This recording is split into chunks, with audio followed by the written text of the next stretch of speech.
దేవుని పరిశుద్ధ నామానికి మహిమ కలుగునుగాక. యేసయ్య పరిశుద్ధుడు, పరిశుద్ధుడు, పరిశుద్ధుడు. మనల్ని కూడా పరిశుద్ధులుగా ఉండమన్నాడు. దానికి కావాల్సిన సామర్థ్యమును, కృప, దయ, కనికరం ఇచ్చాడు. చూడండి, 2వ తిమోతి రాసిన పత్రిక 2వ అధ్యాయం 2వ వచనం చూస్తే,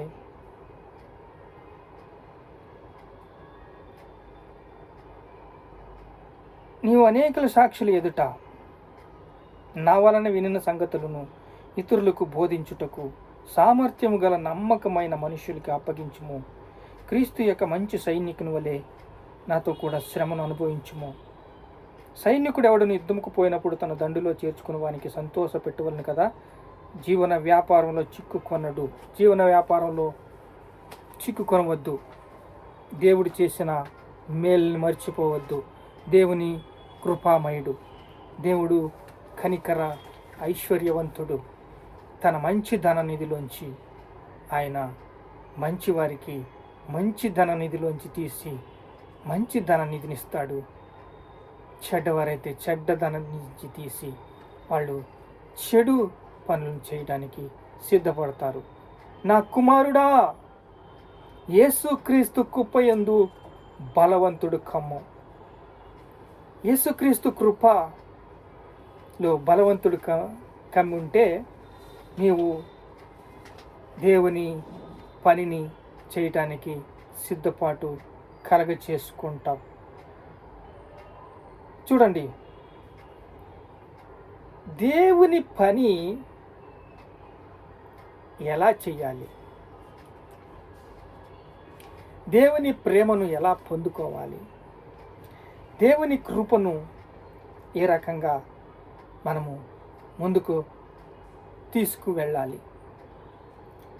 అయితే ఇక్కడ లూకా సువార్త 10వ అధ్యాయము 2వ వచనం ఏం చెప్తుందంటే, కోత ఎంతో విస్తారంగా ఉంది, కోతకు పనివారు వేడుకోండి. తన యజమానుణ్ణి, కోతకి పనివారిని వేడుకోండి.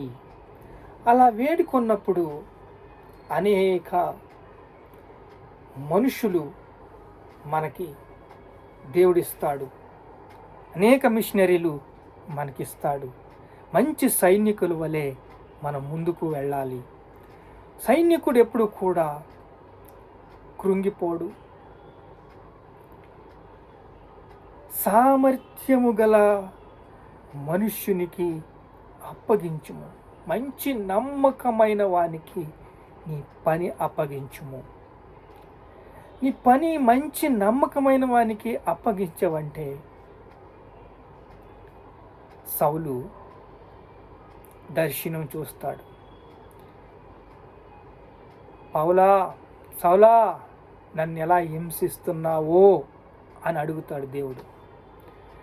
ఆయన ప్రకాశమానము కనపడుతుంది.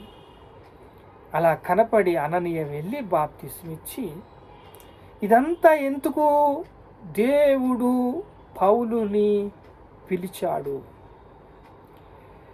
దేవుడికి తెలుసు ఈ పౌలు వల్ల భూమిని తలకిందుల చేసి శక్తి సామర్థ్యాలు ఈ పౌలు దగ్గర ఉన్నాయి.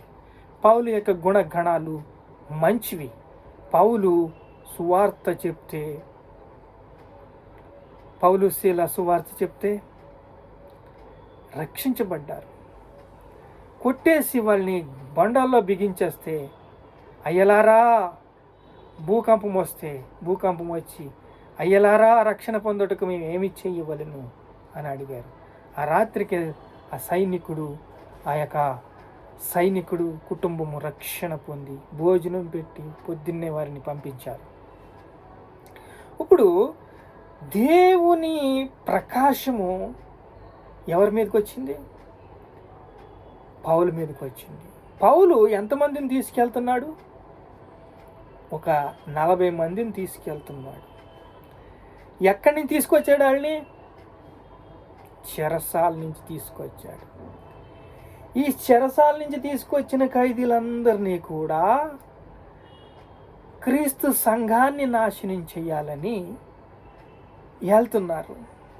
వెళ్ళి ఆ క్రీస్తు సంఘాన్ని నాశనం చెయ్యాలి అని ఆ ఎక్కడెక్కడ సమరయ ఉందో, ఎక్కడెక్కడ ఆ ప్రాంతాలు ఉన్నాయో ఆ ప్రాంతాలన్నీ కూడా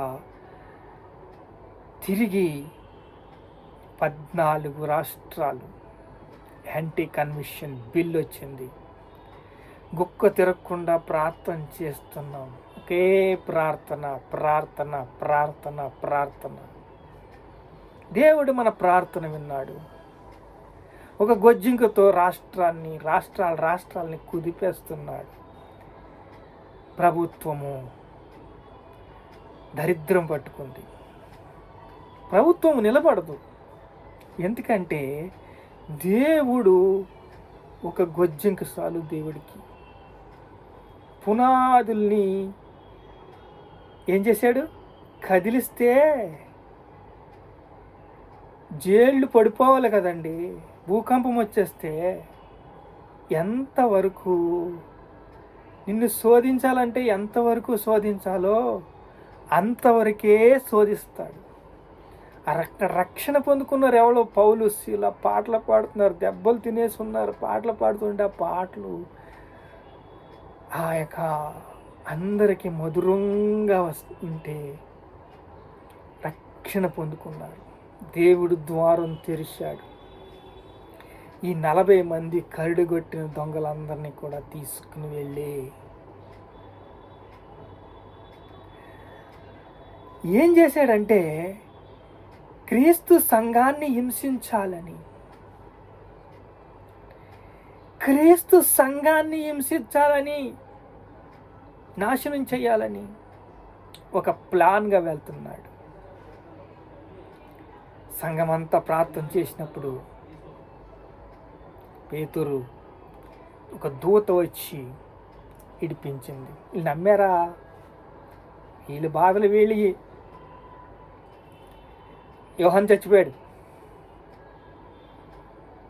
మనం ఎప్పుడు కూడా ఇలా చూస్తాం, కంటికి కనపడి అంచనా వేసుకుంటాం. ఆయనకి కంటికి కనపడవంట, చెవికి కనపడవంట. ఆయన అంత అమోఘంగా రమ్యంగా ఉంటాయి. ఆయన కార్యాలు ఎలా ఉంటాయంటే అమోఘంగా ఉంటాయి, రమ్యంగా ఉంటాయి. అసలు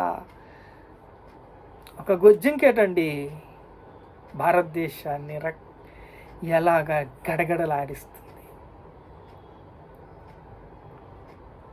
రోమ సైన్యాన్ని గడగడగడగడగడలాడించిన యేసయ్య సిలువ. రోమ సైన్యాన్ని అంతా ఏమన్నాడు? సత్యము గురించి పిలాతు ఏమన్నాడండి? సత్యం అనగా ఏమి? ఈయన మరి పరలోకం నుంచి వచ్చాడు. సత్యము అనగా ఏమిటి? లోకమంతా అబద్ధము, మోసము, రోమా సామ్రాజ్యము సిలువను చూసి గడగడ నడిగిపోయింది. ప్రపంచమంతా కూడా శత్రు పాదాల కిందకు వస్తాడు. అప్పుడు దాకా ఈయన సీట్ ఏంటో తెలుసా? యేసుక్రీస్తుది. తండ్రి కుడిపార్శ్వమున కూర్చుని నీకోసం నీకోసం నీకోసం నీకోసం నా కోసం ప్రార్థన చేయటం. మన బలహీనమైన విశ్వాసం, బిడ్డా నువ్వు సోలిపోయావా, నువ్వు బలపడు, నువ్వు బలపడు. యేసుక్రీస్తుని బలపరచడానికి ఒక దూత వచ్చింది. ఎప్పుడు? ఎక్కడ? 4వ అధ్యాయంలో మత్తయి సువార్త, లూకా సువార్త 4వ అధ్యాయంలో ఉంటుంది కదా. ఇప్పుడు బలపరచడానికి దూత వచ్చిందంటే యేసుక్రీస్తు అక్కడి నుంచి ప్రార్థన చేస్తున్నాడు. ఆ ప్రార్థన మనం గాయాలు కడుతుందా లేదా? మనం ఎన్నిసార్లు వయసు సరిపోలేదు, ఎన్నిసార్లు నిరాశ నిస్పృహల్లోకి వెళ్ళిపోలేదు, ఎన్నిసార్లు డిప్రెషన్లోకి వెళ్ళిపోలేదు. మళ్ళీ గాయం మాని ఆయన ఒక మాట, భూమి ఆకాశములు గతించిన నా మాటలు గతించు అని చెప్పి మేము పోరాడుచున్నది ఆకాశ దురాత్మ సమూహములు కోసం, ఈ లోకనాథుని కోసం అని చెప్పి ప్రతి మాట దేవుని వాక్యం మనల్ని ఎంత బలపరచలేదు. దేవుడు కుడిపార్శ్వ నుండి మన కోసం మొరపెడుతున్నాడు యేసయ్య. రోమా సామ్రాజ్యం గడగడ గడగడ రాడిపోయింది యేసయ్య సిలువ కోసం. ఈ 40 మంది దొంగలు తీసుకుని సౌలు ఎక్కడికి వెళ్ళాడంటే దమస్సు పట్టణానికి వెళ్ళి వస్తున్నప్పుడు ఆ దర్శనం కనిపించింది. ఆ దర్శనంలో ఎవడో ప్రభు అను అంటే నేను నువ్వు హింసించుచున్న యేసుని. అప్పుడు కళ్ళు కనపడకపోతే భోజనం పెట్టి బాప్తిసం తీసుకుని సువార్త ఎమ్మటనే సువార్త, ట్రైనింగ్ లేదు, బైబిల్ కాలేజీ లేదు, ఏమీ లేదు, సువార్త. ఇప్పుడు ఏమంటున్నాడు? ఇదే సహవాసము నేర్పిస్తున్నాడు. ఎవరికి? తిమోతికి. ఏమని తిమోతికి చెప్తున్నాడంటే చూడండి, నీవు అనేక సాక్షుల ఎదుట నా వలన వినిన సంగతులు ఇతరులకు బోధించుటకు సామర్థ్యము గల నమ్మకమైన మనుషులకు అప్పగించుము. నమ్మకమైన మనుష్యులకి సేవ అప్పగించు. సైనికుడి వలె యుద్ధమునికి పోయినప్పుడు దండులో చేర్చుకుని వాళ్ళ వలె ఉండాలి. జీవన వ్యాపారంలో పడొద్దు. నా కుమారుడా, యేసుక్రీస్తు కృపయందు బలవంతుడు కమ్ము అని దేవుడు చెప్తున్నాడు. ప్రార్థన చేసుకుందాం. మహాపరిశుద్ధుడైన తండ్రి, నమ్మకమైన మనుషులకి పని అప్పగిస్తే, అవును తండ్రి యేసయ్యా, నమ్మకమైన మనుషులు నాయనా, కోత ఎంతో విస్తారంగా ఉంది, కోతకు పనివారు కొదుగా ఉన్నారన్నావు, యజమానుడు వేరుకోమన్నావు తండ్రి. పౌలు లాంటి మనుషులు మాకు కావాలయ్యా తండ్రి. యేసయ్యా, యేసయ్యా, సువార్త వ్యాప్తి చెందాలయ్యా